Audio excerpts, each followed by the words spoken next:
Um cometa raro está vindo em nossa direção. E a grande pergunta é: vamos conseguir vê-lo? O cometa C/2026A1 MAPS vai passar muito perto do Sol no início de abril. E isso pode acontecer de duas maneiras. Ele pode brilhar tanto que ficará visível a olho nu, talvez até durante o dia, ou pode simplesmente se desintegrar com o calor do Sol. É um verdadeiro tudo ou nada, que tem deixado astrônomos e observadores do céu em alerta.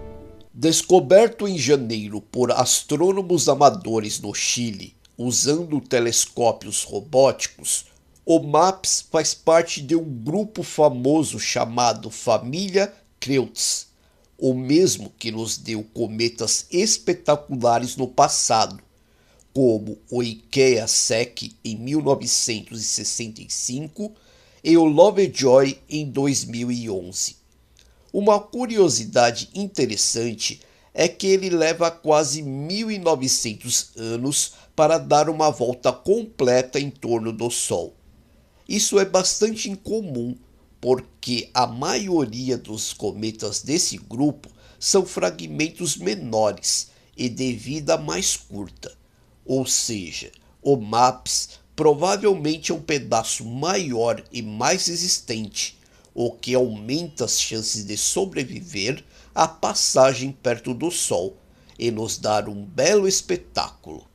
O grande momento está marcado para o dia 4 de abril, quando um cometa vai passar a apenas 170 mil quilômetros da superfície do Sol.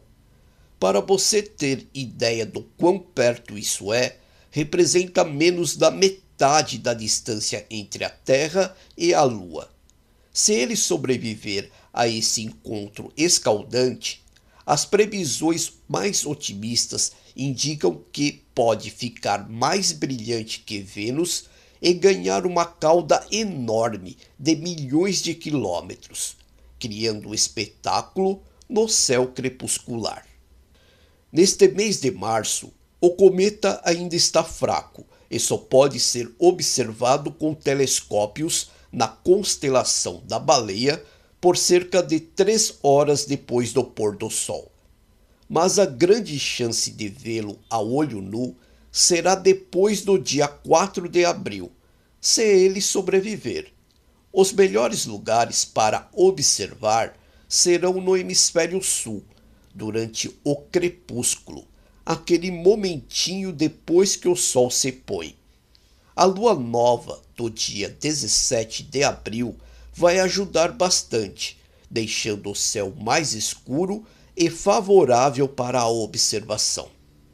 Duas coisas tornam esse cometa especialmente interessante para os cientistas.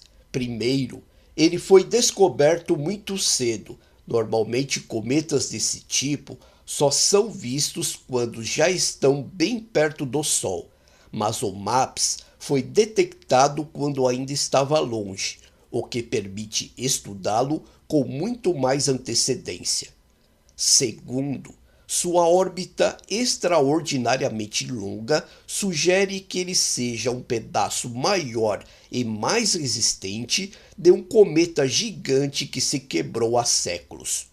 Para a ciência, isso é fascinante, porque cometas são verdadeiras cápsulas do tempo. Eles guardam materiais intactos da época em que o sistema solar se formou, e observar como o MAPS reage ao calor extremo do Sol ajuda os pesquisadores a entender melhor essa história. No final das contas, cometas são criaturas imprevisíveis. O MAPS pode nos surpreender com um show inesquecível ou simplesmente se despedaçar sem deixar vestígios. Um grande abraço e até a próxima!